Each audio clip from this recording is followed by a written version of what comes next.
Well, and welcome to another episode of Conversations and Connections. Again, we are the official podcast of the Family Crisis Center of East Texas. I'm Stuart Burson, the prevention coordinator for the agency, and we're taking the Conversations mobile studio on the road. Again, today we're at the SFA campus here in Nacogdoches. We're in the McKibben building at the Title IX office, and I have with me today Kate West, who is the Title IX compliance specialist here at SFA. Kate, thank you again for agreeing to do this. I'm happy to be here. Thanks for inviting me, Stuart. Kate and the Family Crisis Center, we have a history. We kind of go back a little bit. Kate used to be an officer with the SWAT, the Student Wellness Action Team, and kind of in the pre-COVID days when we were on campus a lot. We did a lot of stuff with the SWATs. Yeah, and we did. Kate is continuing her service here at SFA, and we'll talk a little bit about that later on in the show. But so Kate, before we begin, can you kind of briefly tell us, I think a lot of people may hear that term Title IX. Title IX. Right. For folks who may not know and who may not be that familiar, what is Title IX, and what do you do here? How do you work with Title IX here at SFA? Gotcha. That's a great question, Stuart. So Title IX is short for Title IX of the Education Amendments Act of 1972. So essentially, Title IX is an educational civil right that protects students and employees in the institution receiving federal funding against discrimination, violence, or harassment on the basis of sex. Okay. So it was initially established to ensure that both sexes could have equal access to funding and programs and activities in various institutions, K through 12 and higher education. But in the last, I want to say decade or so, plus or minus a few years, it has also come to incorporate sexual violence. According to the government and various other experts in the sexual violence field, if there is an actor in the institution that is perpetuating sexual violence, that could be a very big barrier to students wanting to continue proceeding with their program, wanting to stay in school at all. And so in a way, sexual violence, sexual harassment is one of those government interests. We want to try to prevent those things, resolve those things within the context of the educational program. Okay. So, and again, I guess, what sort of instance would a student need to come here to the Title IX office? Why would a student need to visit the Title IX office? That's a great question. We do have a very specific jurisdiction, and so I don't mean to explain this to try to discourage anyone from coming forward if they don't think that it would fit into these categories. But essentially, if there's someone that is a student or employee of the institution that is creating a hostile sexual environment, that is committing or that has sexually assaulted someone, is sexually harassing someone, stalking someone, specifically in events or activities associated with the institution or on campus in general. So we don't necessarily have control over people that aren't affiliated with SFA. They're not held to our policies, which is essentially what governs these rules, is we have a policy related to the Title IX Education Amendment Act.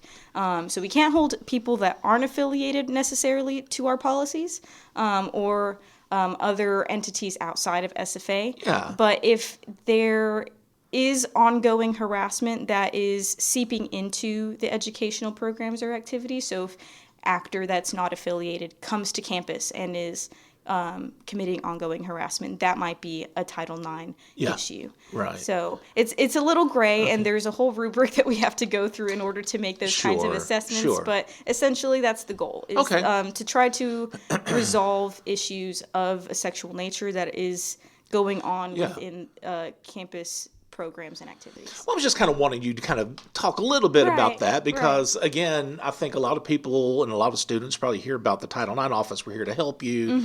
But exactly what is Title IX? And I think we hear a lot about Title IX, and we probably hear more about it now than we used to because I think healthy relationships and assault prevention has come to the forefront over recent years because it's kind of interesting when you hear about, you just say, the Title IX Act of 1972, and you probably weren't even around then. And I guess when you think about it, it's probably something more, a lot of people would probably think it's something more recent because I think we are hearing about Title IX more now than we have in the past, really. Right. I would certainly agree with that.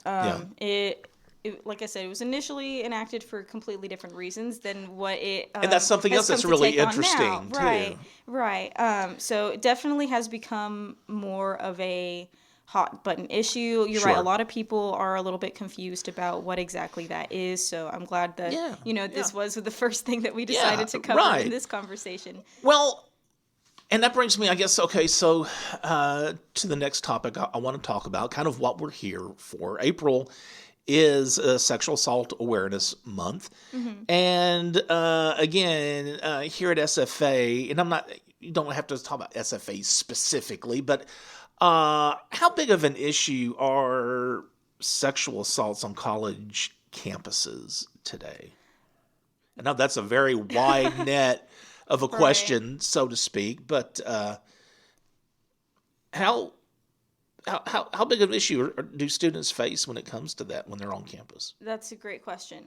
You're right. I don't know how much I can speak to SFA specifically. We're not wanting to imply anything specifically for SFA, but I guess just colleges or universities in general. Right. I would say that it is definitely a prominent issue. I'm preaching to the choir when I repeat the very well-known statistic that approximately 1 in 5 college students will experience some form of sexual assault during their time in college. Now, I will say that a lot of it may have something to do with the age group specifically. The 18 to 25 range is typically the most at risk for sexual assault. I don't know if it's just, becoming a young adult in a big world. So I wouldn't say it's specific to college campuses, but I think in general it is a big issue nationwide. And I think that's why we are seeing in the last decade or so, like I said, Title IX taking on more of an active role in trying to address it within the context of school because it's because it is unfortunately very common. Well, and sometimes this is Stuart's opinion. College life, it's the first time a lot of young people are away from home for the first time. They may have lived with their parents their whole life until this moment. And so it's their first taste of freedom, so to speak. Right. And they don't have someone right there looking over their shoulder all the time to kind of help steer them in the right direction. And so I kind of think maybe that does kind of play a little bit of a part in it. I completely agree. I think that is a big contributing factor. People being on their own for the first time, navigating new relationships, a new environment on their own. And I think a big contributing factor is just a lack of education on consent, about healthy relationships. And I think it should be starting younger. I think schools K through 12 need to be discussing it so that it's not something that builds up and explodes once 100%. People get out into the real world. Well, and look, I'm not naive. I know a lot of young people have sexual experiences younger and younger these days. But I think also kind of goes in hand what we were talking about a while ago. Your first time at college may be the first time young people may have sexual relationships or serious relationships with folks. And I think that may kind of contribute to some of that too. And we answered our next question, really. One of the things I was going to... get ahead of myself. No, and that's fine because I kind of chimed in on that too. But why is it such an issue on campuses? And again, just to kind of reiterate, I do think it's because a lot of young folks are getting their first taste of semi-freedom. At least they're living away from home. You can kind of do what you want to do when you want to do it. No one's even making you go to class. If you don't want to go to class, you don't. It's up to you. That's true. So anyway, that's something that I've always have thought about that kind of contributes to some things. Yeah. So let's talk about what colleges and universities are doing to address the issue. Again, Title IX is here. I'll be very honest. I went to a college in the late 80s. I never heard of Title IX.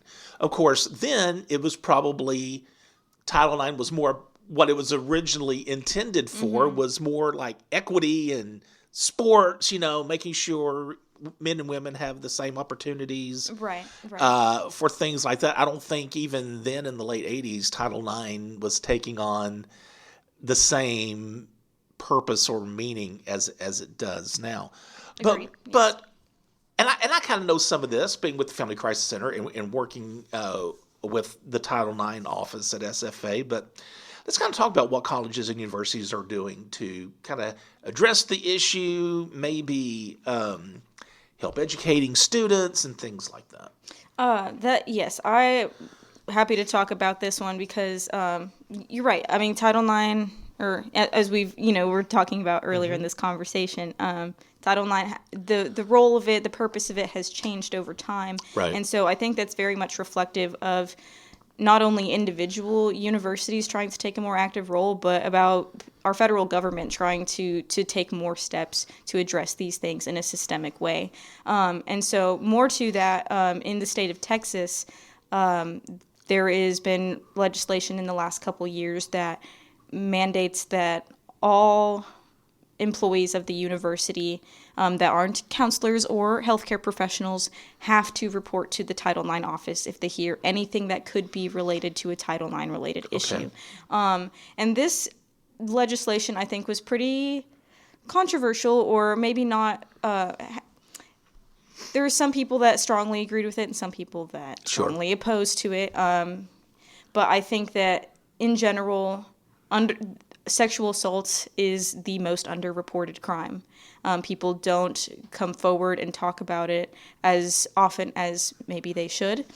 So I think that this legislation is trying to take a more proactive approach at trying to get people to come talk to our office. And I think that that's probably one of the most important things that could be done in general, because we can't fix things that we don't know are going on. We can't intervene into situations that we're unaware of. And so even though we still let the people impacted determine how they want, or what kind of resolution they want, if any, I think that that's probably one of the most important steps. And that's really one of the primary ways that universities are addressing the issue, just to simply be made aware of it. But we try to go above and beyond that as well. We also have a prevention education training that all students are required to take prior to coming to the university. It talks about definitions of consent, our policy definitions about various different sexual violence acts, including dating violence, domestic violence, stalking, different types of sexual harassment, including quid pro quo, hostile environment sexual harassment. So we're trying to make people aware before they even come to campus about what the expectations are, and also trying to raise awareness. So as we talked about, April is Sexual Assault Awareness Month. We don't have any specific ideas that we're moving on yet, but trying to do some events and awareness raising and things like that. The Family Crisis Center would love maybe to do something with you guys. Yeah, maybe that's a conversation for a different time. Exactly. But yes, we can certainly discuss doing something like that. And kind of going with that, it is, I think, first of all, it is awesome to hear that you are you are educating students when they get on campus about this issue. I was fortunate back in the fall to actually do a presentation to the SFA 101 class about consent specifically, and the age of consent, and consent online, electronic consent, sexting, and all of that, which I thought, and I was more than happy to do that. And I'm happy that you hear that that SFA and other universities are taking this step to initiate that conversation with students. And I also have observed that students are taking a more proactive approach as to raising awareness for these kinds of things, which is really enlightening and inspiring to see students take a proactive approach. More, I would say, whenever I started with SWAT way back when, in a peer organization trying to raise awareness and advocacy, there was not very many people or organizations getting involved with this issue. Now I see several organizations reaching out to us unprompted, trying to learn more about, what they can do to help their friends if they've experienced something like this, trying to get involved. And it's not one sex. So we have fraternities and sororities reaching out to us. We have co-ed organizations reaching out to us.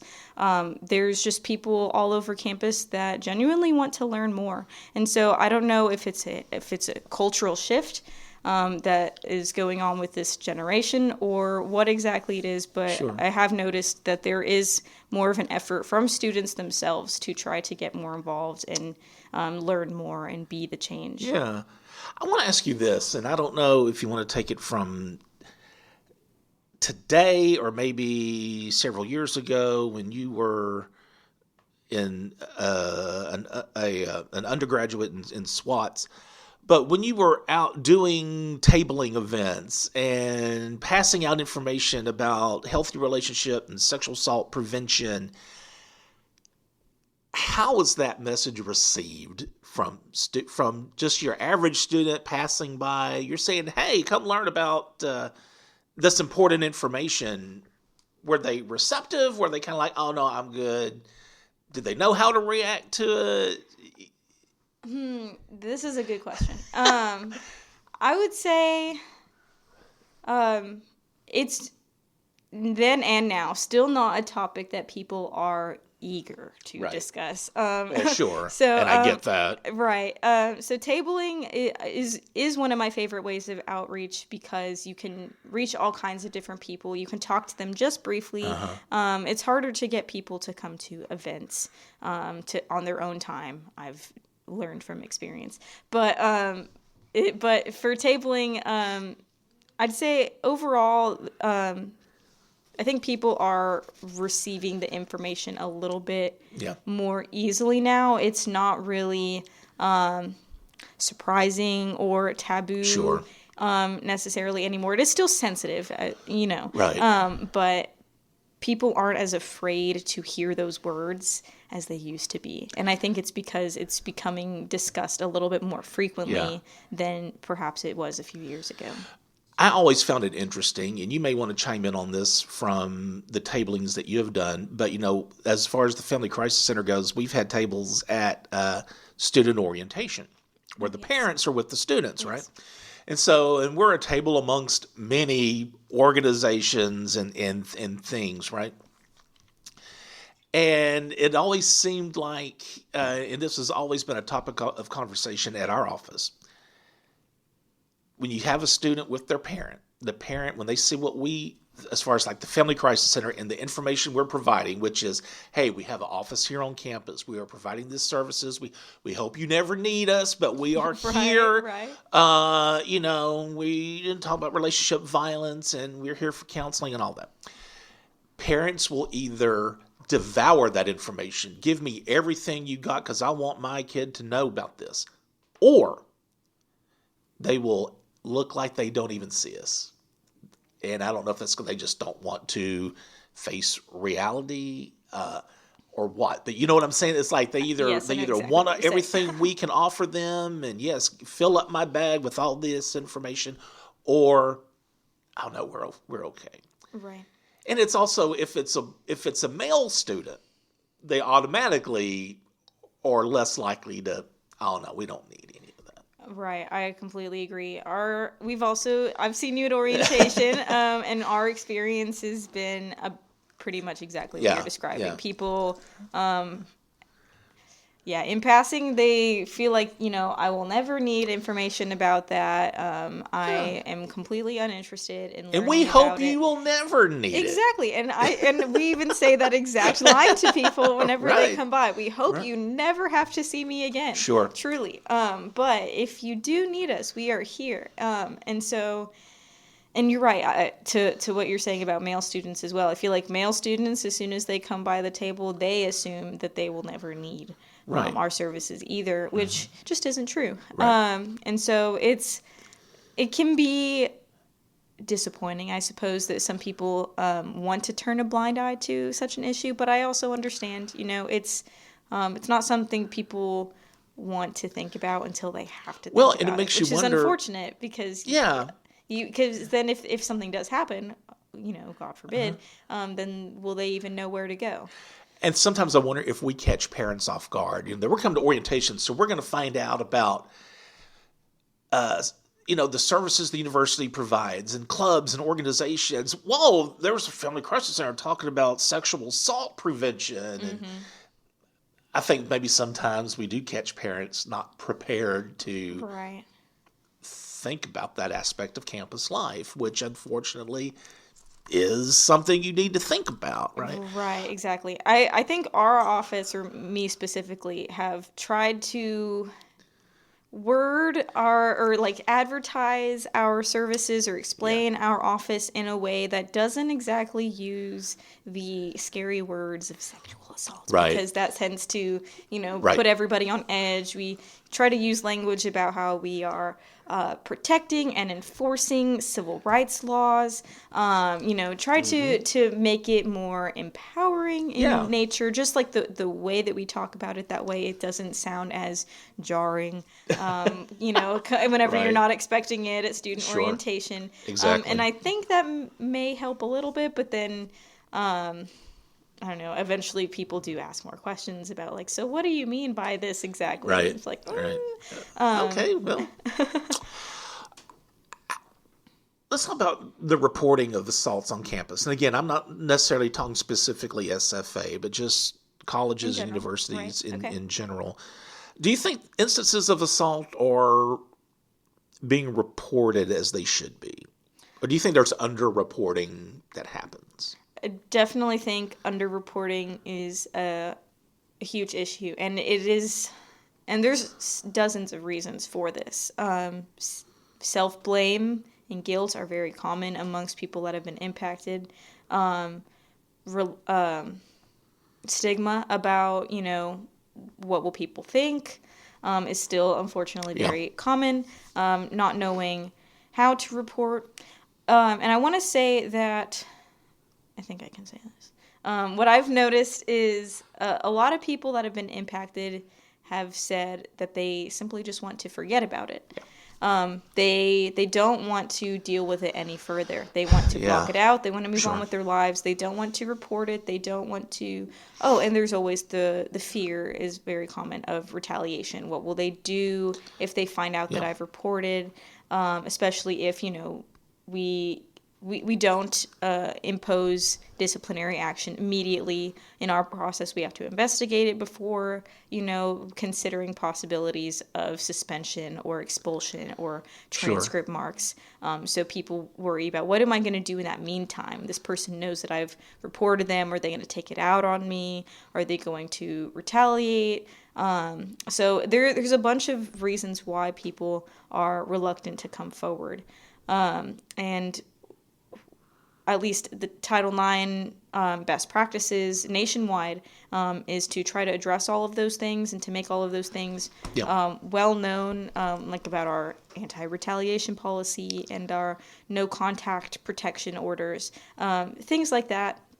But it's hard to get people to know about all of those things, about all of those efforts that we take, if they don't even know about our office as a resource in general.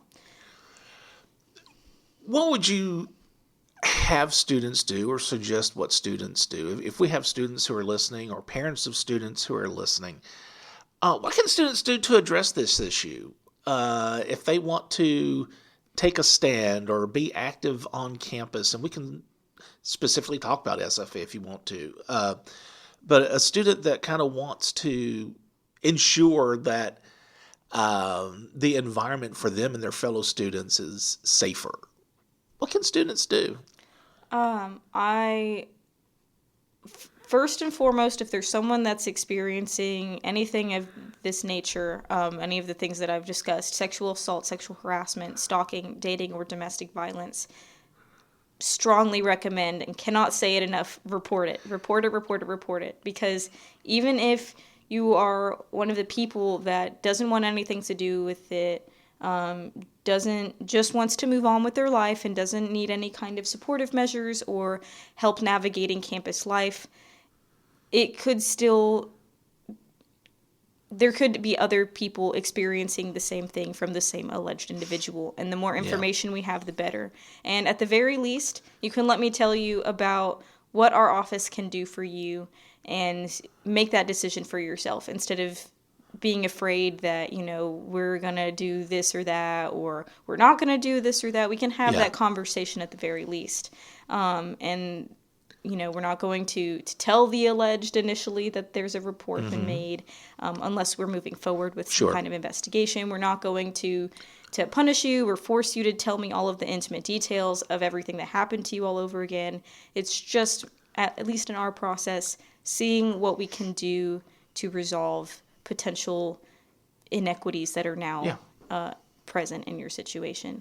But as far as getting involved and wanting to make campus safer, going off of what we were talking about a little bit ago about how people are taking more active approaches, like the student body, there are so many different student organizations. Well, that's exactly what I was going to ask you about. Yes.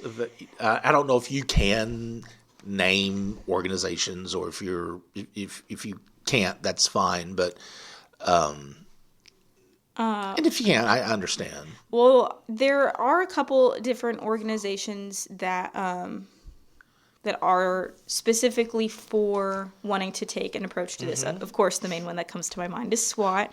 Well, I was going to give them a shout out. If you weren't going to, I was going to give them a shout out at least. Yes, of course, I've got to talk about SWAT.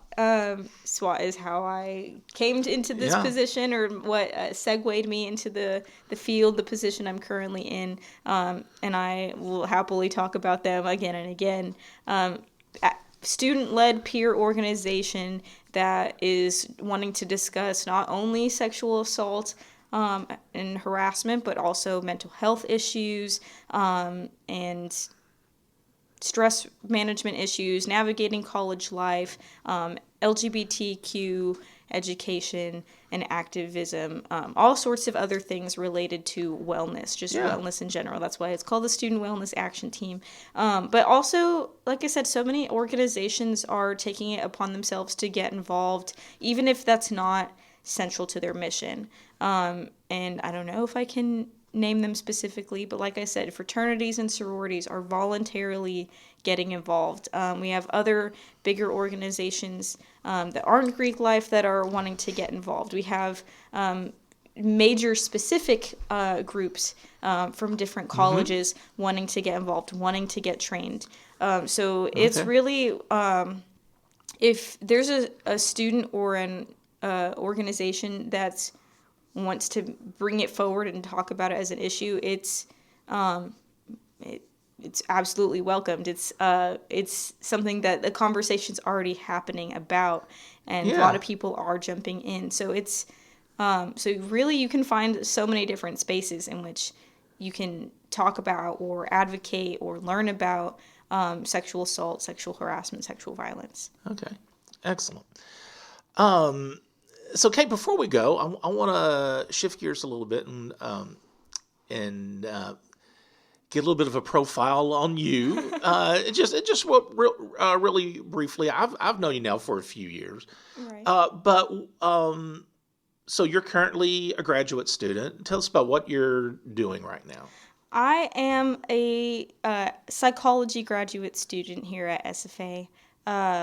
I also got my bachelor's degree in psychology. I think I've known that I wanted to learn about psychology since I was in high school. Okay. I took a psychology class as a junior, and instantly was hooked, thought it was so interesting, and thought that no matter what I want to do going forward, I think it's important to learn more about people in order to be successful. Just whether that's interacting with colleagues or clients of whatever sort, I think that's important.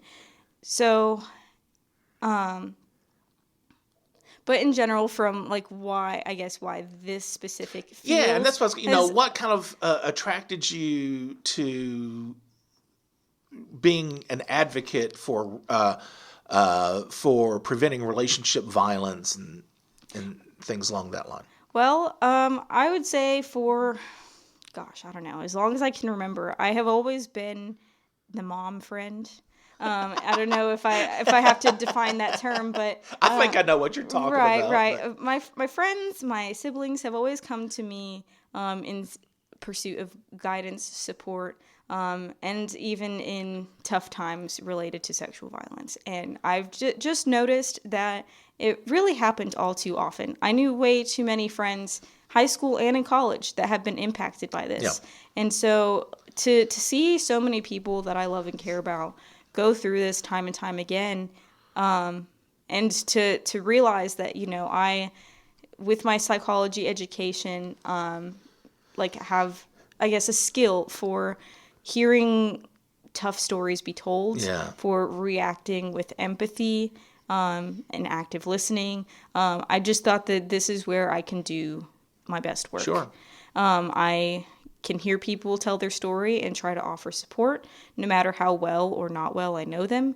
And that really has become a strength, especially in this job, helping people with, all kinds of different things that they're going through, and actively providing different kinds of resolutions. It has really, and I've had people, both complainants and respondents in our process, tell me that talking to me or having my help and support has really been a big help to them in going through this. And that's been the most rewarding part of it all.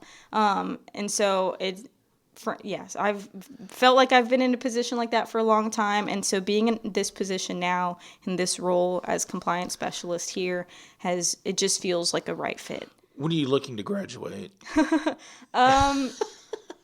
A lot of graduate students laugh when I ask them that. Or let me ask you this. If you're not sure, do you have an idea, once you do graduate, what do you want to pursue? Yes, graduate school is complicated. So, well, it depends on whenever I finish my thesis, which shouldn't be too much longer, actually. So hopefully this year, 2022. Okay. The plan for now, I do want to stay with Title IX for at least a couple more years. I feel like I'm really making a difference here. Students here need someone here. I'm sure they do at universities all over the place, but here specifically, sure. It's hard to get people to come out and to a rural community. And I like it here. I love living in Nacogdoches, and so if I can help support, students in this town, then I will, and I can. Eventually down the line, I might continue with the psychology route, and get a PhD in that, maybe consider clinical psychology, and based on the experience that I've had so far, I'm thinking of going more so as a responding to victims of crime kind of path. So talking to people that have been impacted by various different types of crime, in addition to sexual violence, sexual assault, because like I said, I feel like I have the emotional intelligence, the strength to be with people during tough times and listen with empathy and ask them questions in a way that's trauma-informed, and also sensitive, but gets a lot of information out of people. And I think that would ultimately be my goal going forward, is to be in a professional position like this, but in other contexts as well. Sure. And finally, I do want to make sure we get this information out. If someone needs Title IX services, where can they go? Who can they call? Where are y'all on campus? That sort of thing. Yes, I'm glad we're getting to this. So Title IX, you can just Google SFASU Title IX, and it'll pull you up to our website. Okay. Or you can Google SFASU Lumberjacks Care, because lumberjacks care about resolving instances like this, and it'll bring you to our website. There, on the right-hand side of the webpage, there are two different reporting forms. One is for responsible employees. Like I said earlier, every employee at the institution, with those couple of exceptions for the confidential ones, has to report to us so they can use that reporting form Sure. if they don't have all of the information. There's also another reporting form for people that are self-reporting that has spaces for a little bit more information, since they're the ones providing their own information. There's also our contact information, our phone number. You can call to set up an appointment or make a report, and that's 936-468-8292. Or email title9@sfasu.edu, and one of us, probably me, will be the one to respond, reach out, and try to set something up and talk about it. Excellent. All right. Kate West, thank you. I appreciate your time, and this was a very informative discussion. Thank you. Thank you for having me, Stuart. Really enjoyed it being here. Well, if you have any questions or comments, you can email us at conversationsandconnections@fccet.com. Also, I do want to always remind you, if you do feel like you need the services of the Family Crisis Center, we do have a toll-free number that's answered 24 hours a day, 7 days a week. That number is 1-800-828-7233. And be sure to subscribe to Conversations and Connections. You can do that via Spotify, Apple Podcasts, Google Podcasts, or the podcast service of your choice. And as always, remember, be the voice, if not for you, for someone else.